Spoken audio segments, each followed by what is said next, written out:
Skip, while you were in New Canaan, both as a youth leader and as the senior minister, you created a program called Quest for the Spirit, which took youth who were interested in diving a little deeper into spiritual practices of the faith. Can you just talk about maybe a couple that seem to really resonate with youth that some other people might want to try? Yeah, I sure can, Kelly. Boy, that was really a fruitful program. We conceptualized it following a really great gifted Jesuit writer, Anthony DeMello, around three different categories that he saw in the great spiritual exercises of the church. Exercises that simply cultivated attentiveness, exercises that created space for intentiveness, and exercises that created space for imaginativeness. Now, in those three, all three are essential.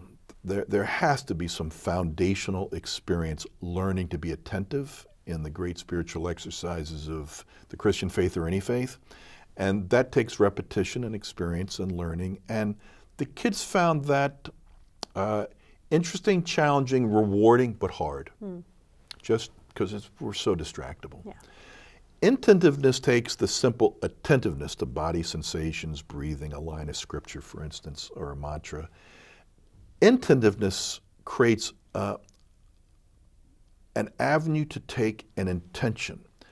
At the end of this attentiveness, I want to utter something to God. Lectio Divina moves towards oratorio after meditatio, and there is an intention there that you're going to communicate or share a feeling. They also were really interested in those and loved those programs, often again struggling in the beginning of their practices with distractibility.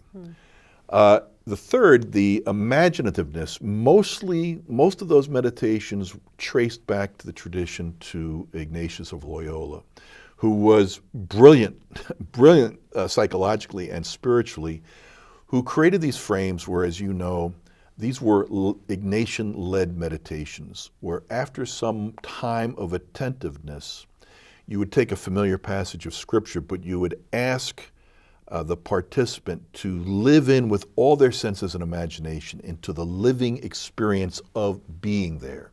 So if it's feeding the 5,000, they're in the crowd and it's a dusty field and they're hungry and they're starving, and you walk them through the meditation as the leader,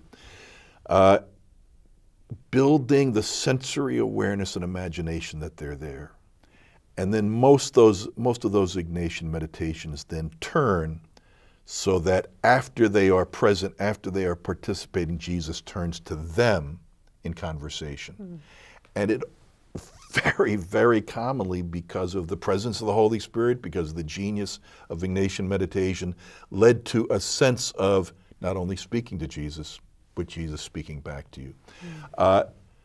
That was just mind-blowing to our kids. Again, they got into every form of it, but I would say the part that they were most energized when they talked about it and reflected afterwards, it was the space for imagination, the Ignatian-led meditation.